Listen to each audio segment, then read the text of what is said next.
قل هل يستوي الذين يعلمون والذين لا يعلمون إنما يتذكر أولو الألباب. أشهد أن لا إله إلا الله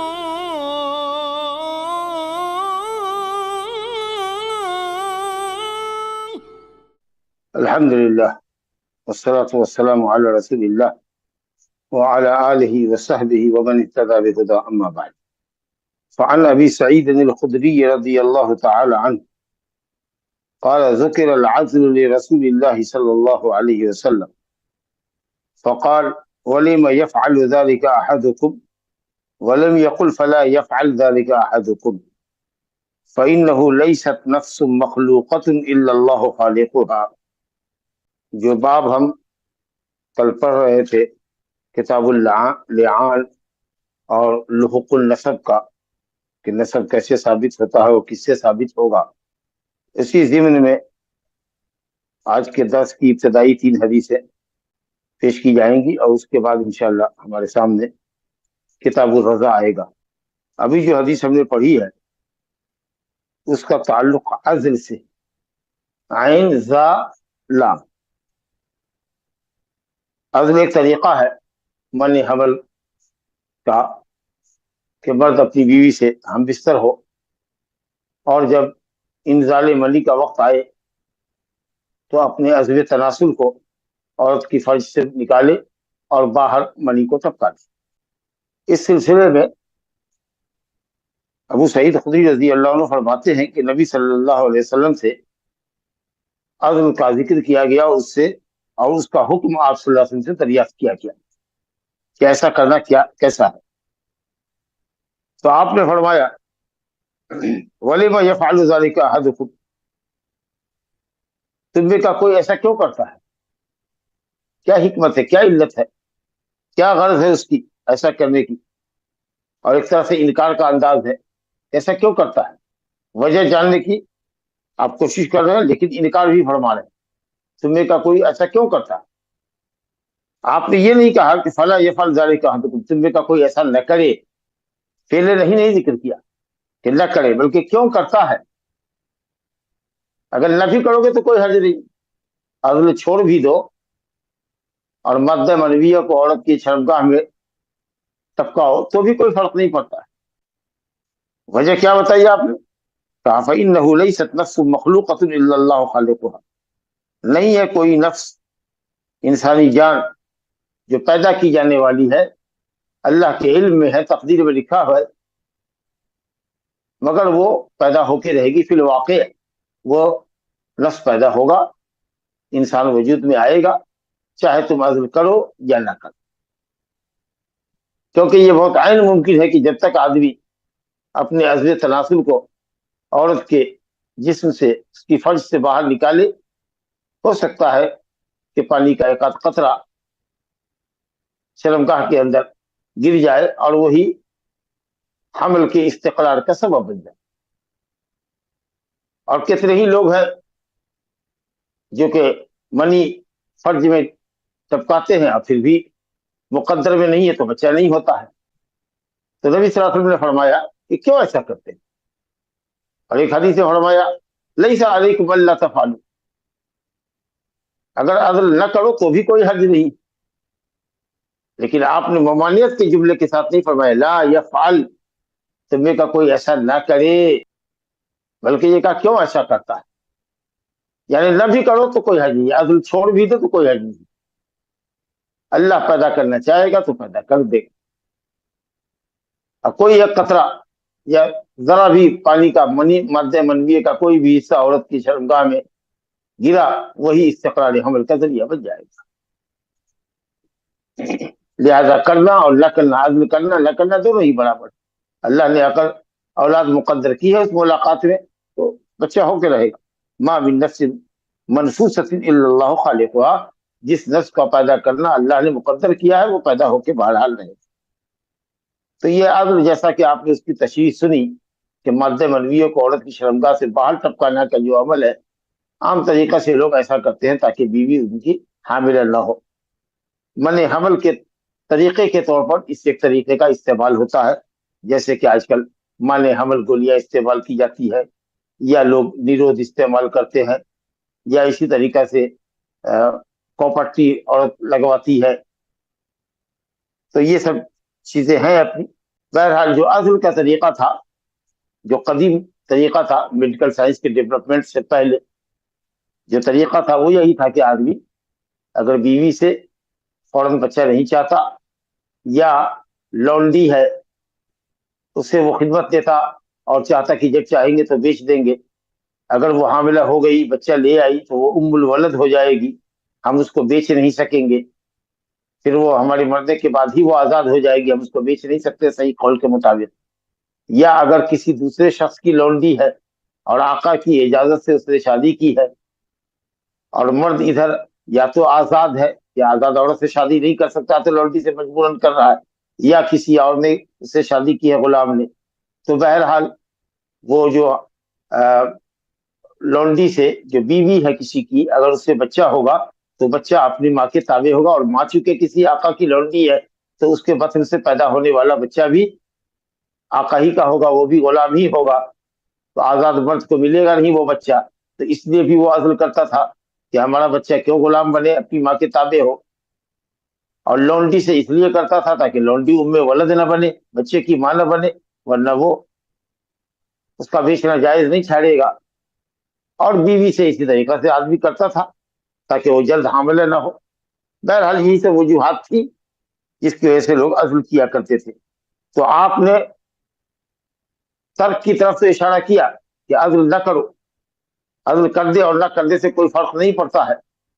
اور بعض ایک روایت نے کہا کہ ذات الوعد الخفی، یہ پوشیدہ طریقے کا یا ادنا درجے کا وعد ہے. وعد کہتے ہیں بچے کو زندہ درگور کرنا. وَإِذَا الْمَوْءُودَةُ سُئِلَتْ، زندہ درگور کی ہوئی بچی سے پوچھا جائے گا کہ تمہارے باپ نے کس جرم کی سزا میں تم کو زندہ درگور کیا. تو عورت بچہ پیدا ہو جاتا تھا یا بچی پیدا ہو جاتی تھی، تب وہ سخت دل باپ اس کو ماں کی گود سے چھینتا اٹھاتا اور لیا کے زندہ درگور کر دیتا. آپ نے اس کو کہا کہ ذاک الوعد الخفی، یہ ہلکے درجے کا وعد ہے، کیونکہ یہ ایک طرح کا قطع نسل ہے، قطع نسل ہے، اور اسلام میں مطلوب ہے کثرت نسل. تو بہرحال مکروہ عمل ہے لیکن جائز عمل، جیسا کہ دوسری روایت نیچے آ رہی ہے. حضرت جابر بن عبداللہ رضی اللہ عنہ سے روایت ہے، فرماتے ہیں کہ کننا نعدل والقرآن ینزل، ہم لوگ عدل کیا کرتے تھے اور قرآن اتر رہا ہوتا تھا. قرآن مجید کے نزول کا زمانہ تھا، رسول اللہ صلی اللہ علیہ وسلم ہمارے درمیان موجود تھے. اب یہ استنباط ہے حضرت جابر بن عبداللہ کا، یا راوی حدیث میں سفیان ابن عیینہ ہے، ان کا یہ قول ہوگا، استنباط ہوگا، جیسا کہ مؤلف نے انڈر بریکٹ لکھا قال سفیان ابن عیینہ لو کان شیئا ینہی عنہ، اگر یہ چیز منع ہوتی، عزل کرنا منع ہوتا شریعت میں، تو قرآن مجید میں اس کی ممانعت کی آیت اتر جاتی. یعنی یہ جواب ہے اس بات کا کہ اگر کوئی یہ کہے کہ صحابہ عزل کیا کرتے رہے ہوں گے اور نبی صلی اللہ علیہ وسلم کو اس کی بابت علم نہ رہا ہوگا، تو اس میں یہ جواب آ گیا کہ اگر نبی صلی اللہ علیہ وسلم کو علم نہیں تھا تو اللہ رب العالمین کو تو علم تھا، وہ تو جان رہا ہے کہ کون لوگ کہاں کیا کر رہے ہیں اور قطع نسل کر رہے ہیں. قرآن مجید اتر رہا تھا، آیت کریمہ ممانعت کے سلسلے میں اتر جاتی. لیکن قرآن اتر رہا ہے، زمانہ نزول وحی کا ہے، اور ممانعت نہیں قرآن میں آ رہی ہے، اس کا مطلب یہ ہے کہ یہ عمل حلال اور جائز تھا، جبھی تو اس کی ممانعت نہیں آئی. بہرحال جمہور ائمہ امت کے علماء یہی کہتے ہیں کہ عزل کرنا جائز ہے. اب اس کے اندر لونڈی سے تو خیر بلا اجازت کے آپ عزل کر سکتے ہیں، اور وہ جو لونڈی ہے، جو آپ کی بیوی ہے، کسی کی لونڈی ہے، آپ نے اس سے شادی کی ہے، تو اس صورت میں چونکہ بچہ جو ہوگا وہ آقا کا ہوگا، لونڈی کے ماتحت ہوگا، غلام ہو جائے گا. تو ایسی صورت میں اگر آقا سے اجازت لی جائے کہ یہ بچہ جو ہمارا ہوگا، یہ اگر آپ کا نہ ہو، میرا ہو، اگر اس کی آپ اجازت دے دیں کہ اس کا نسب مجھ سے ملے گا، غلام نہیں ہوگا، تو پھر ٹھیک ہے. بہرحال تو یہ جمہور کہتے ہیں کہ لونڈی جو شوہر والی ہے، جسے شادی کیا ہے، اس سے آقا سے اجازت لے لے، اور اپنی لونڈی ہے مکمل، جس سے ملک یمین کی بنیاد پر ہم مجامعت کرتے ہیں تو اس کو ہم نہیں چاہتے کہ وہ حاملہ ہو تاکہ اس کی قیمت کم ہو جائے، یا یہ کہ پھر وہ بیچی نہ جائے ولد ہو کر کے. تو لونڈی سے مطلق اجازت کی ضرورت نہیں ہے. لونڈی بیوی ہے تو آقا سے اجازت لے لے، اور اسی طریقہ سے کیونکہ ہو سکتا ہے کہ وہ آقا بھی نہیں چاہتا ہو کہ اس کی لونڈی ولد بنے، اس لیے آپ اس سے اجازت دیجیے. اور بیوی جہاں تک ہے تو ائمہ ثلاثہ نے، ابو حنیفہ نے، مالک نے اور احمد نے کہا کہ بیوی سی کی رضامندی مطلوب ہے، اس کی رضامندی کے بعد ہی ایسا کریں، کیونکہ بہرحال زوجین کو جو لذت ملتی ہے خاص کے بیوی کو، اسی صورت میں جبکہ مادہ منویہ اس کے رحم میں ٹپکایا جائے، اس سے اس کو سکون اور اطمینان آپ پورے طریقے سے تشفی اور پلیزر کا اس کو احساس ہوتا ہے. اس لیے آپ عورت جو آزاد بیوی ہے آپ کی، اس کے حق کا آپ احترام کیجیے، اگر اس سے اجازت کے بعد ہی آپ ایسا کر سکتے ہیں. لیکن امام شافعی نے کہا کہ بیوی لونڈی ہو یا آزاد ہو، کسی سے بھی آپ بغیر اس کی اجازت کے عزل کر سکتے ہیں. البتہ نووی اور دوسرے علماء نے یہ کہا ہے کہ مکروہ ہے، لیکن اجازت لینا ضروری نہیں ہے. اب کچھ لوگوں نے کہا کہ نہیں صاحب یہ عمل حرام ہے، یا علی الاقل مکروہ شدید ہے، کیونکہ نبی صلی اللہ علیہ وسلم نے اس کو واضح خفی کہا ہے. بہرحال راجح قول یہ ہے کہ عزل جائز ہے بیوی سے بھی. اور لونڈی کا تو خیر ابھی رواج ہی نہیں ہے، ضمن مسئلہ آ گیا تاکہ آپ کے علم میں یہ بات رہے کہ لونڈی سے اجازت کی ضرورت نہیں ہے. لونڈی بیوی ہو تو اس کے آقا سے اجازت کی ضرورت ہے، تاکہ یہ لونڈی ولد نہ بن جائے اور آقا کی مالیت کا نقصان نہ ہو. اور اپنی بیوی سے عزل کرنے کے لیے اس کی باہمی رضامندی ضروری ہے. جیسے کہ مانے حمل اگر گولی استعمال کرتی ہے تو شوہر کے علم میں ہونا چاہیے، کیونکہ بچے پر دونوں کا بڑا بڑا ادھیکار ہے، بڑا بڑا حق ہے. دونوں چاہتے ہیں کہ بال بچہ ہو، تو اگر دونوں کی موافقت ہے کہ کسی شرعی مصلحت کی وجہ سے کچھ دنوں کے لیے، کچھ مہینوں کے لیے، کچھ سالوں کے لیے گیپ کرنے کے لیے اولاد کثرت سے آ رہی ہے، ہر سال آ رہی ہے، 100 سال پر آ رہی ہے، اور بچے کی صحیح پرورش برداشت نہیں ہو رہی ہے، اور عورت ہمیشہ بیمار رہتی ہے، تو اگر کچھ گیپ کرنا چاہیں تو بہرحال اس طریقہ سے عورت کے لیے ضروری ہے کہ وہ مانے حمل گولی اگر استعمال کرتی ہے تو شوہر کے علم میں ہونا چاہیے. تو اسی طریقے سے اگر مرد مادہ منویہ کو خارج الفرج اگر انزال کرتا ہے، ٹپکاتا ہے، تو عورت کی رضامندی ہونی چاہیے. راجہ قول جو جمہور کا ہے وہی. چلیے 2 حدیث ہم نے پڑھ لی عزل کے تعلق سے، اور اس کے بعد جو اس باب میں لیان کے باب میں یہ جو عزل کی 2 روایتیں تھی اس کو پڑھا ہے. اور ایک چیز اور بھی ہے کہ انسان اپنی نسبت اپنی نسبت غیر باپ کی طرف نہ کرے. یہ جو ہے نسب، تو جس کا جو بیٹا ہے، جس کا پوتا ہے، جس ماں باپ کی اولاد ہے، جس خاندان سے اس کا تعلق ہے، اور اس کا نسب معروف ہے کہ فلاں کا بیٹا ہے، فلاں کا پوتا ہے اور فلاں قبیلے کا ہے، آدمی اپنے نسبت غیر باپ کی طرف نہ کرے. جو اس کا باپ نہیں ہے، جس کا دادا نہیں ہے، جس کے قبیلے کا وہ نہیں ہے، اس کی طرف اپنی نسبت کر دے کہ وہ تو فلاں کا بیٹا ہو، اور اس طریقے سے اختلاط نسب ہو جائے اور بہت بڑا فساد یہ ہوگا. تو حدیث ہے ابی ذر رضی اللہ عنہ انه سمع رسول الله صلی اللہ علیہ وسلم يقول ليس من رجل ادعى لغير ابيه وهو يعلم الا كفر ومن ادعى ما ليس له فليس منا وليتبوأ مقعده من النار ومن دعا رجلا بالكفر او قال عدو الله وليس كذلك الا حار عليه كذا عند مسلم وللبخاري نحوه. ابو ذر غفاری رضی اللہ عنہ سے روایت ہے، کہتے ہیں انہوں نے سنا رسول اللہ صلی اللہ علیہ وسلم سے فرماتے ہوئے کہ جو شخص بھی جان بوجھ کر اپنی نسبت غیر باپ کی طرف کرتا ہے، جو اس کا باپ نہیں ہے اس کو اپنا باپ بتاتا ہے کہ میں فلاں کا بیٹا ہوں، فلاں رئیس کا بیٹا ہوں، اپنی اسٹیٹس کو بڑھانے کے لیے، یا کوئی اور بھی اس کا دنیاوی مقصد ہو جس کے لیے وہ اپنی نسبت غیر باپ کی طرف کرتا ہے اور اپنے باپ سے اپنی نسب کا انکار کرتا ہے اور دوسرے قبیلے کی طرف، دوسرے شخص کی طرف اپنی نسبت کرتا ہے جان بوجھ کر کے ایسا یہ کرتا ہے، تو کہا آپ صلی اللہ علیہ وسلم نے الا کفر، اس نے کفر کیا. اب ظاہر ہے کہ یہ غیر باپ کی طرف نسبت کرنا ایک معصیت کبیرہ ہے، اور اس کو کفر سے تعبیر کیا گیا ہے. تو معصیتوں کے اوپر بھی، سنگین معصیتوں کے اوپر بھی شریعت میں کفر کا اطلاق ہوا ہے. یہ کفر حقیقی نہیں ہے جس کا ارتکاب آدمی کو ملت اسلام سے خارج کر دے. یہ اس کی سنگینی کو بتانے کے لیے اس عمل کی اور اس غیر باپ کی طرف کی یہ ظالمانہ جو نسبت ہے، اس نسبت کی سنگینی کو بتانے کے لیے اس کو کفر سے تعبیر کیا گیا. ورنہ مرتکب کبیرہ اگر اس کبیرہ کو حلال نہ سمجھتا ہو تو پھر جمہور بلکہ اہل سنت والجماعت کے علماء کے نزدیک وہ دائرہ اسلام سے خارج نہیں ہوتا۔ تو یہ کفر کا جو اطلاق اس عمل کے اوپر کیا گیا، یہ اس کی شناعت اور قباحت اور اس کی سنگینی کو بتانے کے لیے۔ اور بعض اہل علم نے کہا کہ اس سے مراد یہ ہے کہ کفر کے قریب ہو گیا، یا کہہ لیجیے کہ کفر نعمت کیا، کہ باپ کوئی اور ہے جس کے نطفے سے وہ پیدا ہوا، ماں اس کی کوئی اور ہے، ماں باپ نے مل کر کے اس کو پالا بڑھایا، اس پر احسان کیا، پڑھایا لکھایا، اور اب وہ اپنے باپ کو نہیں پہچانتا، اپنے باپ کی طرف نسبت کرنے کو درست نہیں سمجھتا، غیر باپ کی طرف نسبت کر رہا ہے۔ اس سے بڑی نمک حرامی اور احسان فراموشی اور کیا ہوگی؟ تو یہ کفر نعمت ہے۔ اور کسی نے یہ کہا کہ اگر وہ آدمی اس کو حلال سمجھتا ہے تب پھر وہ کفر حقیقی ہوگا۔ تو بہرحال یہ کفر مجازی ہو، گناہ کبیرہ ہو، یا یہ ہے کہ صاحب قریب الکفر ہو گیا ہو، یا یہ کہ کفر نعمت ہو، لیکن بہرحال جب تک اس عمل کو حلال نہیں سمجھتا اس وقت تک وہ ملت اسلام سے خارج نہیں ہوگا۔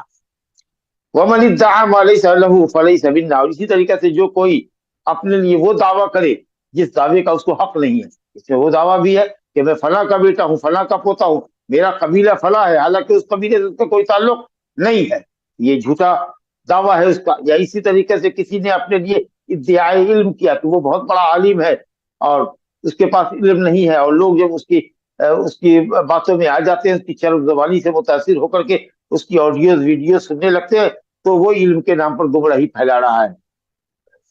بدعات کا زہر لوگوں کے اندر آہستہ آہستہ سویٹ پوائزن اس کے اندر ڈال رہا ہے، اور اسی طریقے سے اس کو کفر اور الحاد کی طرف دعوت دے رہا ہے۔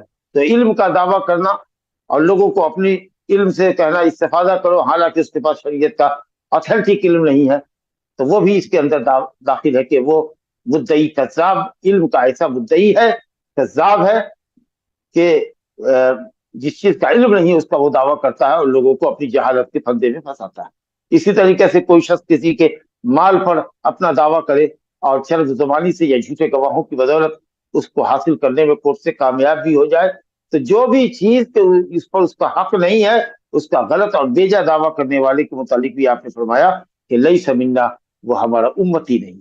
اور آپ سمجھ سکتے ہیں کہ وعید کی یہ حدیث ہے، اس سے اس کی تشریح علماء نے کرنے سے منع کیا ہے، مگر لیسا منا کا یہ مطلب نہیں کہ وہ میری امت سے خارج ہے اور کافر ہے، دین سے خارج ہے، بلکہ یہ سنگین ترین جرم ہے، گناہ، اس لیے آپ نے یہ کہا لیسا منا۔ لیکن اس کی بہت وضاحت نہیں کرنی چاہیے تاکہ جو وعید کا پہلو ہے وہ رہے قائم اور لوگوں کو ڈر رہے اس سے۔